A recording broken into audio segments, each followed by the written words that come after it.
Good evening, everyone, and welcome to another edition of SCTV, Simpson College's first student-run weekly newscast. I'm your host, Noah Sacco. And I'm Matthew Marquez. Thanks for joining us.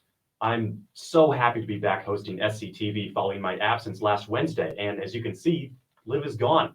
It's been a pretty crazy 2 weeks here at SCTV, to say the least, but Liv will be watching along with all of you and will return to the studio for our next newscast. So for tonight, our ravishing teleprompter guy, Matt Marquez, will be stepping in. Thank you, Noah. Happy to be here.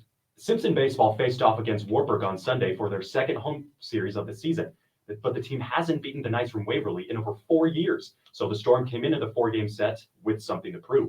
Here's the action from Game 1 of the series. Shout out to Zach Newcomer and the Simpson Athletics for sharing the live stream video. Game 1 of the Sunday doubleheader for the Simpson-Wartburg baseball series at McBride Field, and it shaped up to be a good one. Bottom of the third, 2 on, 2 out, Wartburg up 3-0 until senior Josh Breitbart breaks it open with a laser up the middle. Colton Arnold glides across the plate, and the Storm cut down the deficit 3-1. We jump to the bottom of the sixth now. Storm down 4-2, bases juiced for junior Luke Willis, and he pieces it to right field. Chris Miller scores on the play, and Ryan Willis would follow. Simpson knots up the game at fours. Into extra innings now. Junior Dunstan Werner on the bump for the Storm, trying to get out of the 2-out jam against Wartburg. And he gets the ground ball to third base. Luke Willis makes the throw, and a great stretch by Arnold at first just beats the runner. And now it's Simpson's turn. Bottom half of the eighth. Bases loaded, 2 outs. Can TJ Stephenson come through? Let's find out.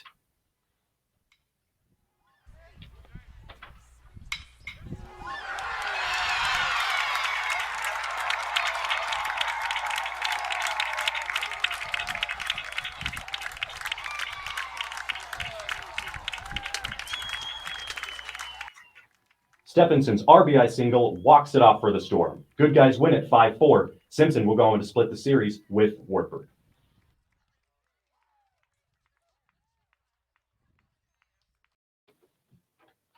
Awesome stuff. And congrats to TJ Stephenson on his first ever walk-off hit, followed by his first career home run last weekend against Loris. The Bats seemed to be on fire this weekend, didn't they, Matt? 100%, but so was pitching. Freshman Trey Castillo pitched 6 strong innings in Game 3 on Monday to help the Storm to an 11-2 win. And he even won the Simpson Male Athlete of the Week for his performance. That kid is dangerous. Certainly is, Matt. I wouldn't want anything against him. This weekend, Simpson Productions will be having its 18th annual Festival of Short Plays at the Memorial Park Amphitheater in Indianola. The event includes a number of short theater productions directed and performed by students themselves, an opportunity that didn't happen last year due to the pandemic. SCTV's Amelia Schaefer has more. This weekend, Simpson Productions will host its 18th annual Festival of Short Plays.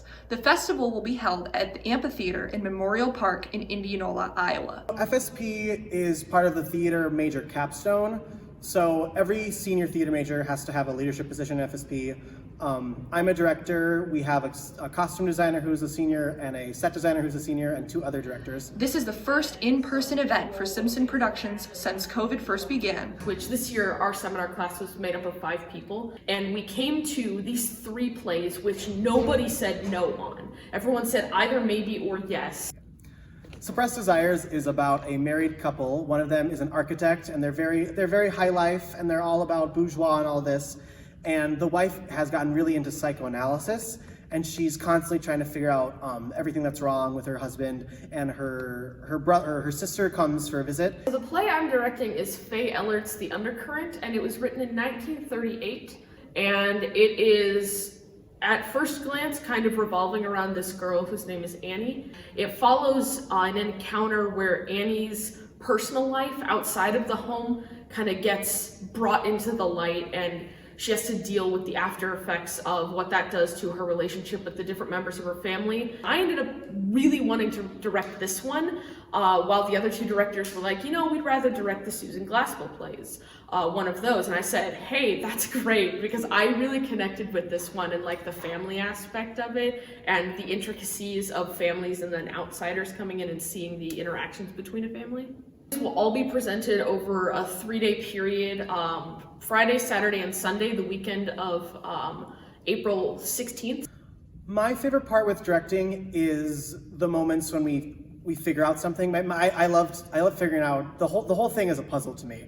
My brain is very analytical, and I did engineering and math and stuff in high school, so I'm very kind of left brain. But then when I get to be directing, I'm doing my theater work and all this, and so I see it as a really big puzzle. And for me, it's like a challenge to figure out, okay, if they move here, does that mean they have to go there? And like just figuring out how it all naturally comes together and finding those really fun moments. There's always those rehearsals where you're really struggling, and then suddenly something happens and everything sort of switches, and it's like, oh my God, it just everything kind of falls into place. With an unsuppressed desire to leave her husband. From SCTV, this is Amelia Schaefer.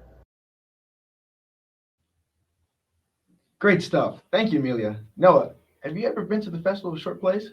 I actually have, Matt, and let me tell you, it's really cool. I mean, I've always been a musical and theater junkie, and I got a front row seat to watch my friend perform funny and emotional plays the entire weekend. So certainly really awesome to see, and Simpson students do a great job with it. Good to hear. After getting canceled last year due to COVID, the Goodwill Fashion Show is a go for Tuesday, April 19th.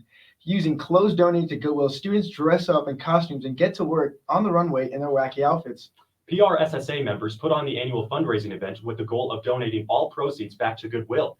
SCTV's Bailey Earle spoke with members to hear their thoughts on the fashion show and what the gala means to them. Last year, the Goodwill Fashion Show got canceled due to COVID-19. PRSSA plans to bring the event back this year. It is a fundraising event with all proceeds going to Goodwill. Donations will be used as a form of admission. The theme this year is spring break. It's just kind of a community event. It helps our members gain event planning skills, and yeah, it's just a good time overall. The Goodwill Fashion Show began in 2004.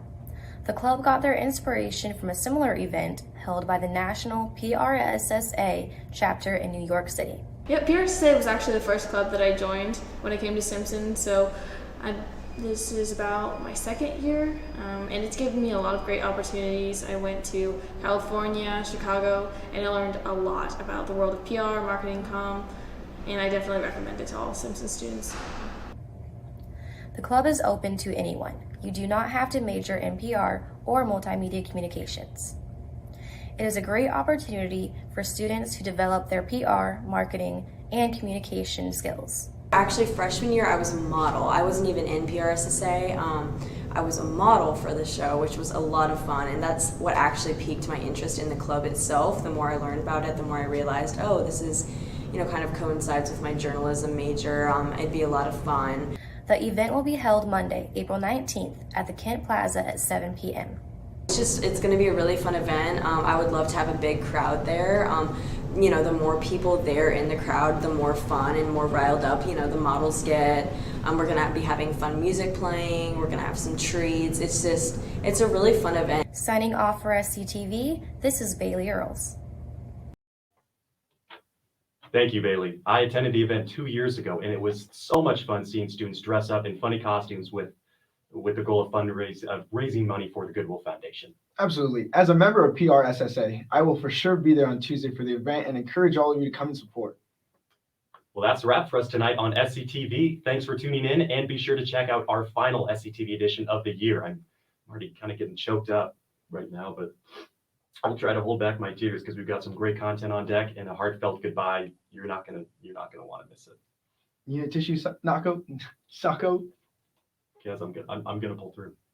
As always, shout out to our department and faculty and behind-the-scenes staff who are the core of this newscast.